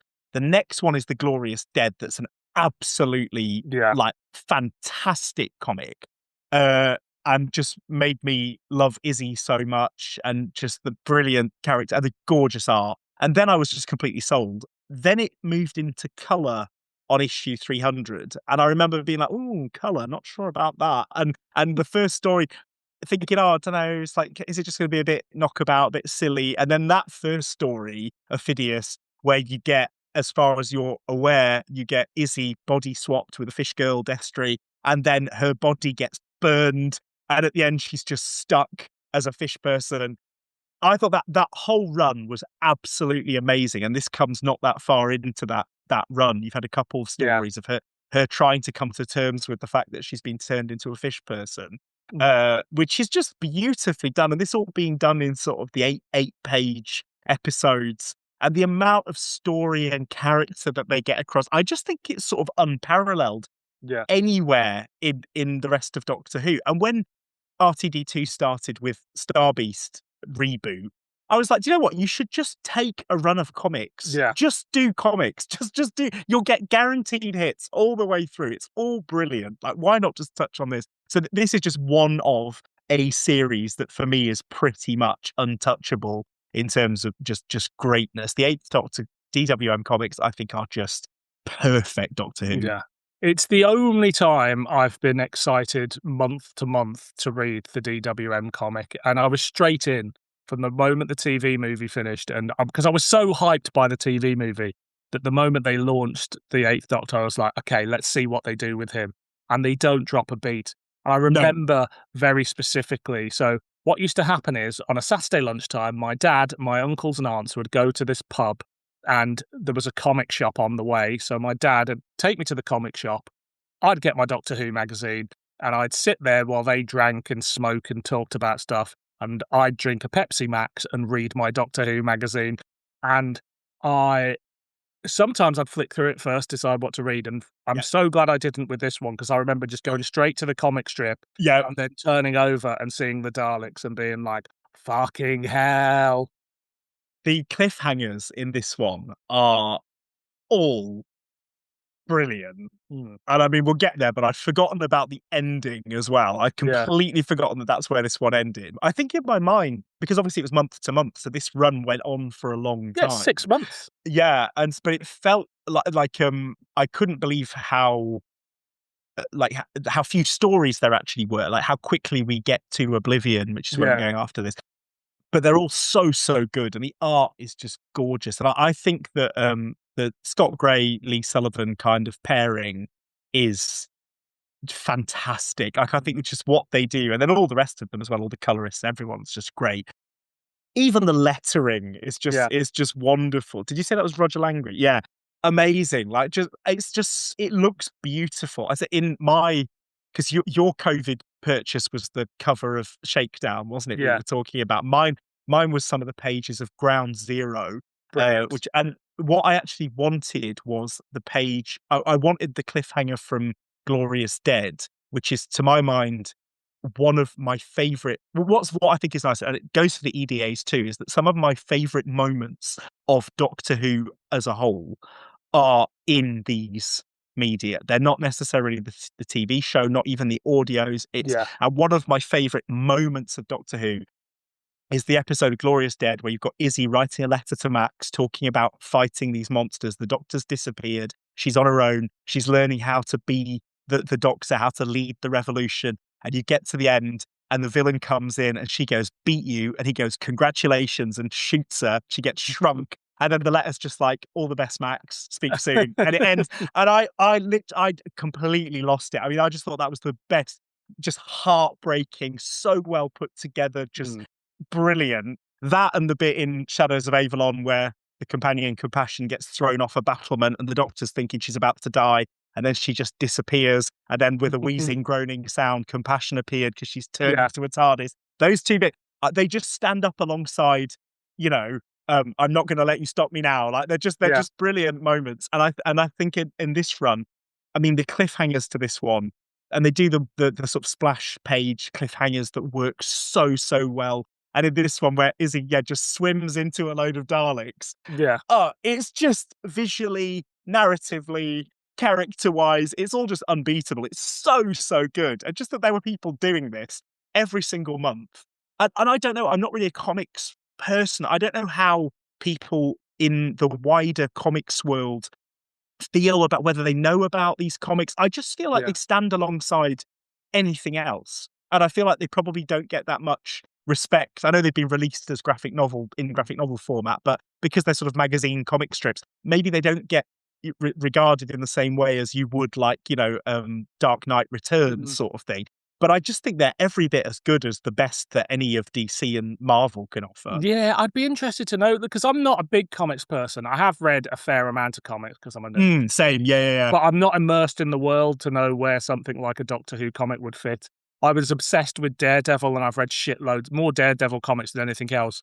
And my favourite runs of that, I would say, are probably on par with the Eighth Doctor comic book run. Sure, there's a bit more depth to them because they've got longer page counts and things like that. Yeah. But what they cram in these sort of 8 to 10 pages or whatever it is every month, and it's why you do think the stories go on forever, because you're waiting every month to find out. Like when I came back and did the Briggs Doctor stuff, I thought he was the Doctor for about 2 years. Oh my God. Comics, yeah, but it wasn't. It's one story. And by the end of it, he's not the Doctor anymore. I was catching up on those because when I started, it was Glorious Dead, and then there were all these letters in the letters page being like, "Oh, when's Faye coming back?" And I was like, "Oh, who's Faye?" Okay, so I went back and bought loads of back issues, but they were all sort of out of order. So my Wormwood and final chapter, I was reading like a bit here, a bit here. I had like I had the issue where Shade gets his head smashed at the end. And I didn't have the next one. I was like, "Oh my God, like what is happening?" But it was they're all just exceptional. Like, I mean, and I just think the range just kind of, it only got better, and the fact it ends on the flood, that's so good, and it's just like that's where we finished on. Yeah, Talk about ending on a high, bloody hell! But all of it. There's not one story I can think of where I was like, "Oh, that wasn't very good." There are some that are better than others, but there were none where it was like, "Oh."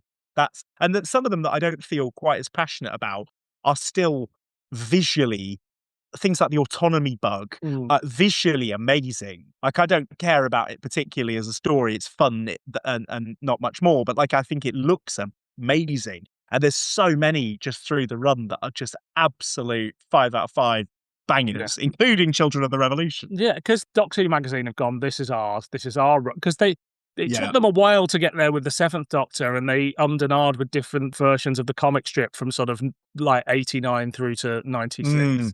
And they've just gone, "No, this is our Doctor. We can do what we want with him. And we are going to be," even though there's the books and later been finished, "and we're going to be the continuing adventures of the Eighth Doctor, and we can make our own series out of it." And they do it so well. Because it wasn't heavy on the, like, it wasn't that self-referential. It wasn't heavy on the fan wank. There were obviously throwbacks, but when you've got a mythology, that's what you do. But I put it to you, Martin, is this fan wank? I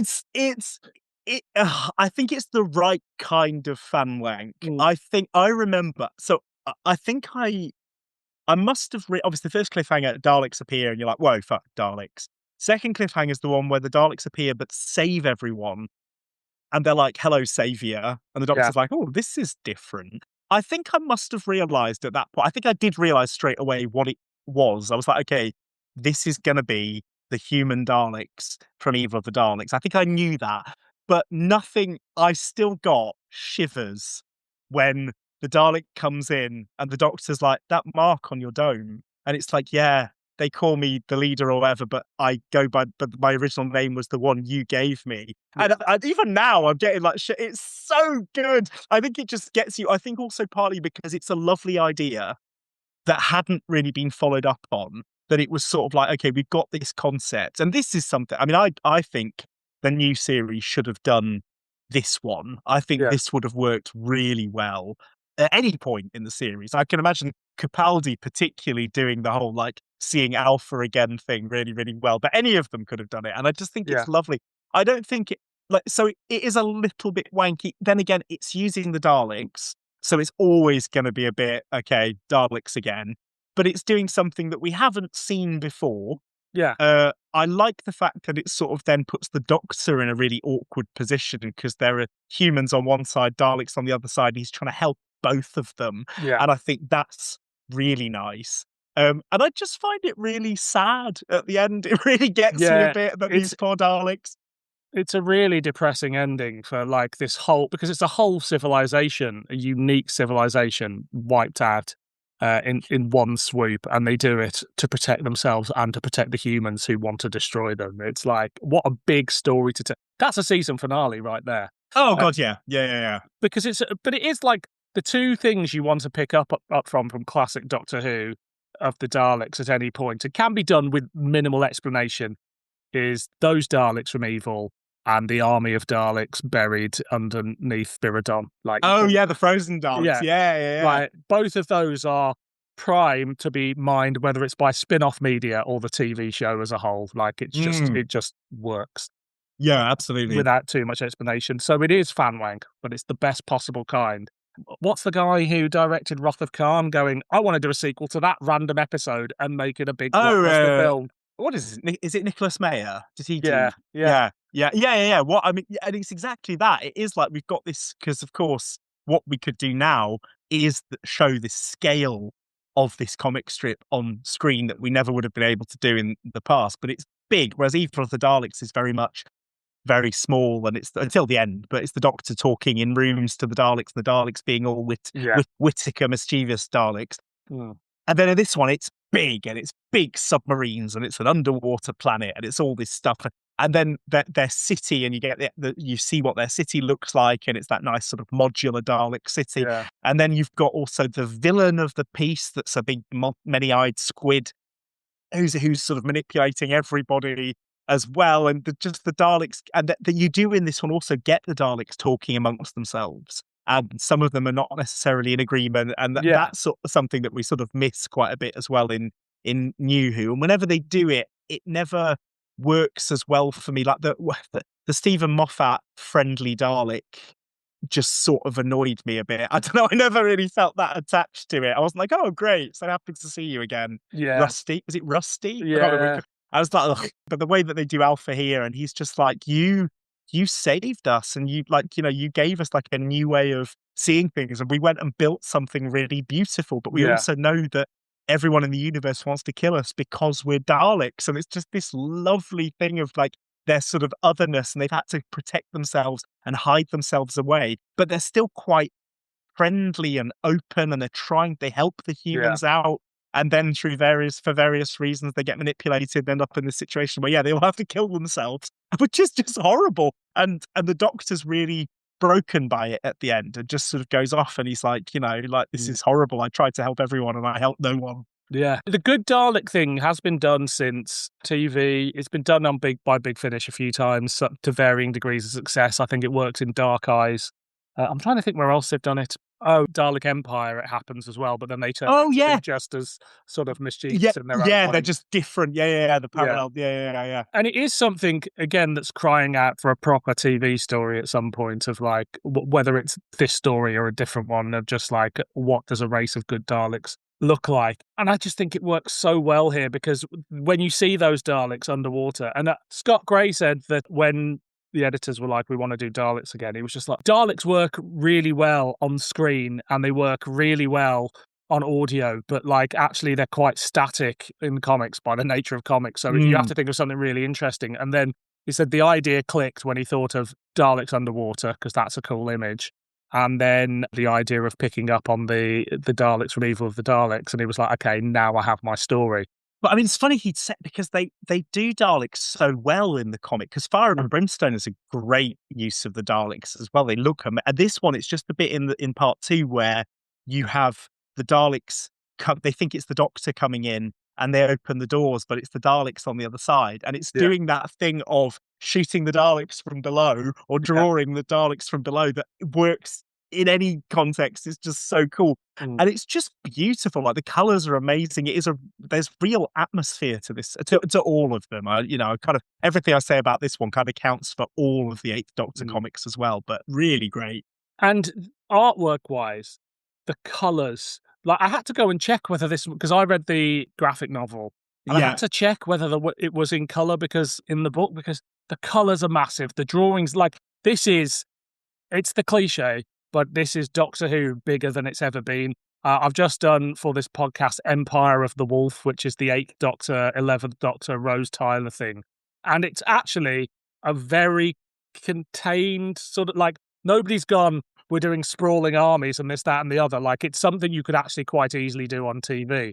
Whereas this, you're going, wow, this is Doctor Who, the sci-fi action movie, and it works. So, and the colors they choose are just top tier. Like, big props to Adrian Salmon for his coloring, because it's just so good and so bright, and every page pops you, and you're just like, I can't wait to turn the page, not only to see what happens next, but to see what all of this looks like. Whereas some comics, I can literally just go, yeah, and you can get through in 5 minutes because the story's okay, the art's meh, and but this one, you're just like poring over the detail, and I think visually they do a fantastic job. Oh yeah, and I think just the fact that they have black and white flashbacks or sort of sepia flashback is brilliant. Like in the comic, it's like, what happened? He's like, well, let me tell you, this is what happened on Skaro back in the day. And I just think the way, I mean, Izzy, well, as Dextry, Izzy the fish looks. I love that character design. I just think it's amazing. I think the fact that we're dealing with this ongoing storyline of Izzy turning into a fish is just handled really well. And I like that you have moments where she's like, oh, I'm actually getting used to this. Yeah. And that's weird because I don't want to get used to this because I don't want to be in a fish body, but like I'm sort of, and then when she goes off for a little swim and it's just beautifully drawn and beautifully sort of storylined that she's getting really excited by this. The Doctor's like, no, but her adrenaline's spiking. Like she's got too much freedom. But then she's going singing Stingray. She's like, Marina, Aquamarine, because like you would if you were suddenly a fish person and you could do this, and then swims into the Daleks. But all of that stuff is just done really nicely as well. And then Daleks like shooting at Izzy while she's swimming away. That's all just beautifully put together as well. What do we think of the human support characters here? I think they're good. The only thing I think that's a bit of a shame is you have, as they do a few times in the comics, you've got Alison, who's like an old friend of the Doctor's, but we've never met her before. And I think it would be interesting if we had someone, although I guess Alison's not really that involved in the plot, but because the human characters start off as the Doctor's like bunch of mates. And then because he's helping the Daleks, they stop trusting him and they're acting sort of actively against him, or they don't trust the Doctor. And I think that would have been lovely if we could have picked up on a group of people that we'd met in a previous story. Yeah. It's not always possible. But I think they're really well drawn. I think it works really well that the first episode is all about, and you sort of wonder if maybe, is Alison going to be a bit of a villain because she's sort of pushing Izzy to explore her new body and stuff. It's like, maybe, but that's not the way we go.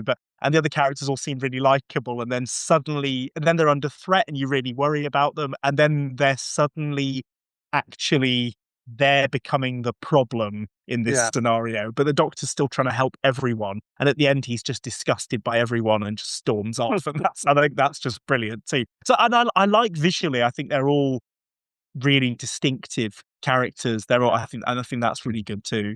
They said they wanted to not make it the Star Trek thing of everybody in uniforms calling each other by their surnames. It's very much that alien thing of they're all colleagues who have been crammed together in this thing for a long time that know each other, and that they only call the captain sir or whatever. Also, like things you sort of take for granted or don't think about, just having the captain as a person of color and things like that. It's just like that is very much Doctor Who for the late 90s, not the sort of classic 60s, 70s, 80s style Doctor Who. And it's a little thing, but it does, he's got dreadlocks, and it's like that's just representing society of how it was at that point, rather than it being like it's just moved the show on a little bit, I think, is what I'm trying to say. Yeah. And even when it has little bits like the captain coming in and being like, that food we had for breakfast was good. And they're like, and it's such a throwaway bit, but it's like, you've only got 8 pages. So the storyline has to be really economical, but they still make time to throw in little bits of character development just to pepper them in. which is a real skill, I think. I mean, just Yeah. to be able to tell stories in this format, such good stories that you genuinely, or I genuinely care about these characters and this story. What do you think of Cataphobos, the giant squid? Oh, it's great. There's something about that, just because obviously the story, you're like, okay, the twist is the Daleks. Oh, no, wait, the twist is that they're good Daleks. And then it's like, oh, no, wait, the twist is that there's a sort of psychic squid that's been manipulating everybody. And because you sort of know from the beginning that someone attacks the humans, but it's not the Daleks. The Daleks, like, it's not us. It wasn't us. So there's something else.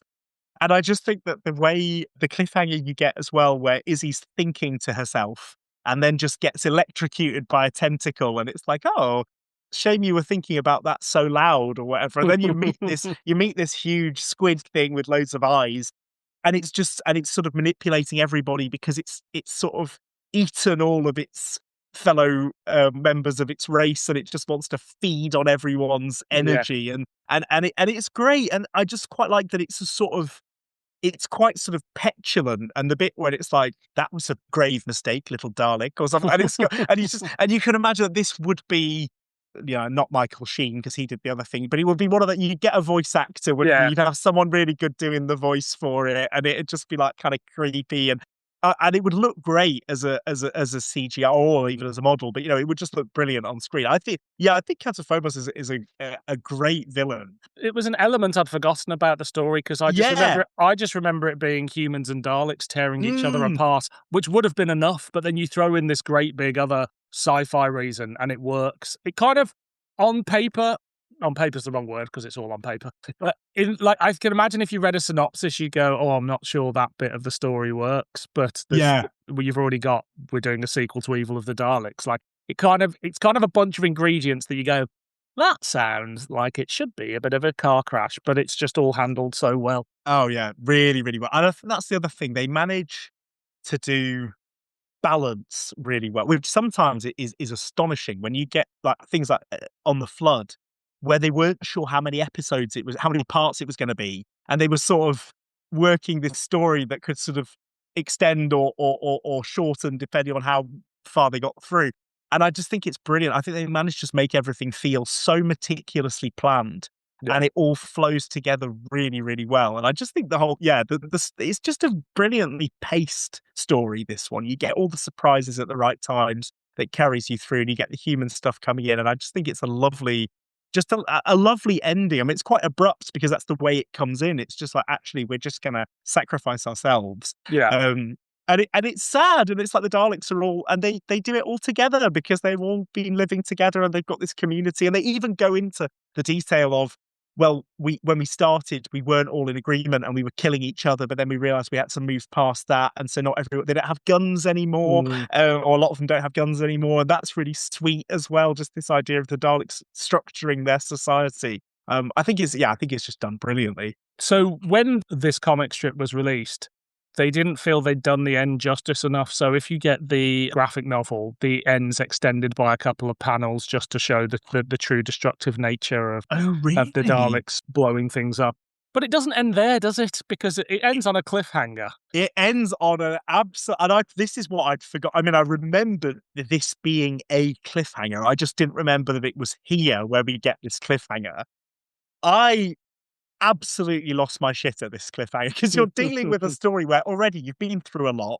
You've gone through however many, what was it, 6 parts. You've gone through 6 weeks. You'd be like, okay, well, there's a lot of emotion to deal with. And then it's like, okay, well, it's over. We're going. And then suddenly, zap.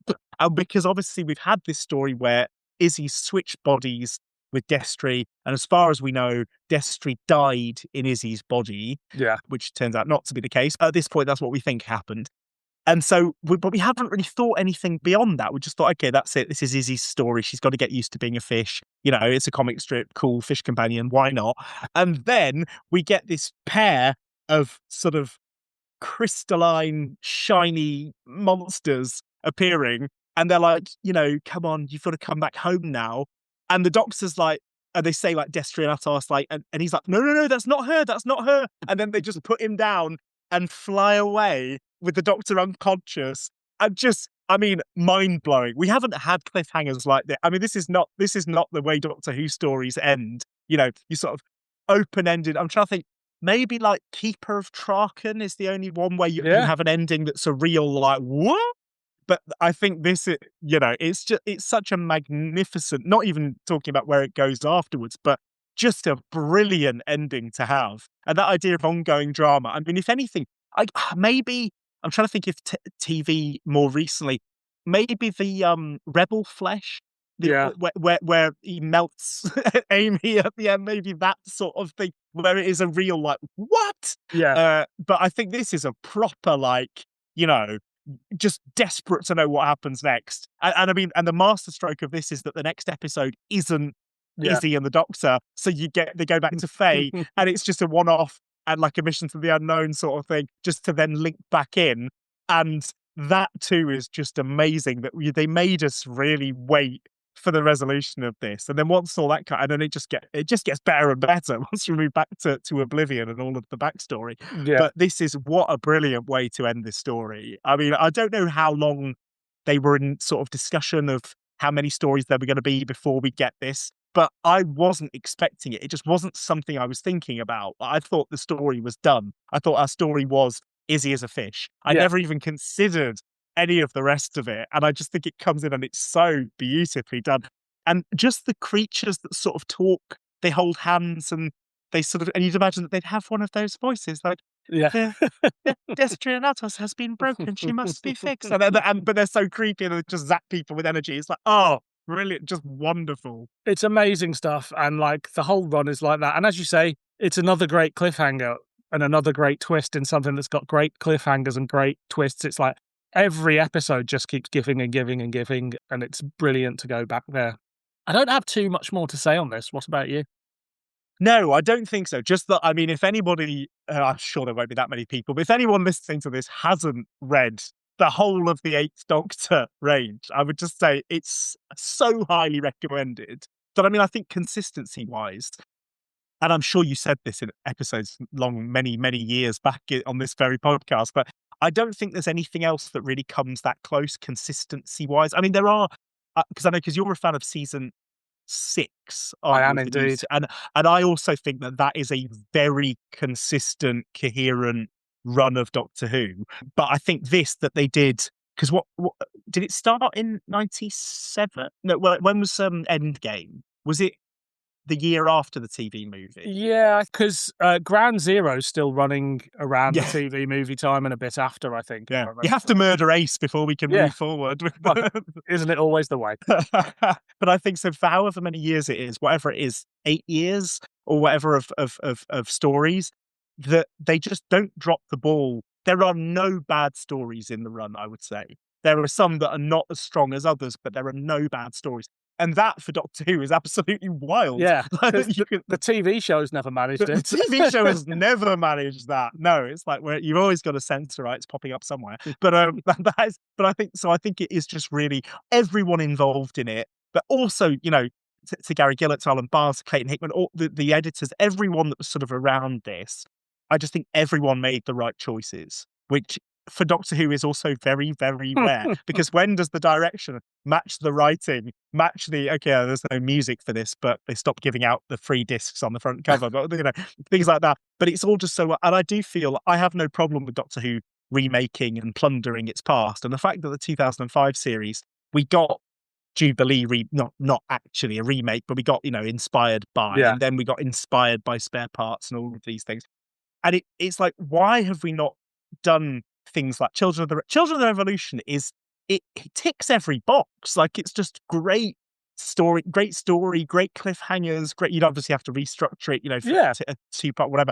But you've also got the fan wanky bit in it, and all of that. It would look incredible. It looks not how other Doctor Who story, and there's Under the Lake. They don't Warriors of the Deep, but they don't really do underwater that much. What about the third episode of The War Between the Land and the Sea? I honestly, I've only watched the first 2. I genuinely, the other day, was thinking I must watch that at some point. The third episode's a lot like the first 2, but underwater. Yeah, the other day I was watching Underwater Menace, and I hadn't realised how young the actress who plays Ara is. And I was like, you know what? They should have got her in at the end of War Between the Land and the Sea. She's still around. She's still working. And she just turns up. She's like, hello, fish girl and what's baby. Welcome to Atlantis. That would have been, even if they were never going to make a second series, but it would just have been a brilliant way to top it off. I'm into it. Like, I mean, why not at that point? Why not? Yeah, fuck it. What else are we going to do? We lost the contract. Yeah, brilliant comic strip. So wonderful to jump back into it. And, you know, there's been more positives than negatives over the course of MayGann, but there has been a few negatives. But I'm so happy to revisit this one. So an absolute banger from me. What about you? Oh, God, 100% banger. The whole range. Yeah. Banger across the board. Read them all. Read them all, absolutely. Too hot for TV. Well, thank you for joining me today. If people want to find you on the internet, where can they find you? I'm on X and Blue Sky and Instagram as Martang, MARTANG 66, for not particularly interesting things on there, just some ramblings, talking about the underwater menace, things like that. And then other of my sort of the other side of my life, my academic stuff can be found through academia.edu or ResearchGate, things like that. If you're interested in extreme French cinema or language didactics, any of you with an interesting range of interests. Listeners of Doctor Who Too Hot for TV are not that. So, we're heading towards the end of MayGann. There's 2 more episodes to go. As this goes out, we're a few days away from the 27th of May, which is when the TV movie first broadcast in the United Kingdom. So to celebrate this, I've got a very special guest, and Mr. Philip Siegel is dropping by to do an interview. But until then, I've been Dylan. And I've been Martin. And this has been Doctor Who Too Hot for TV.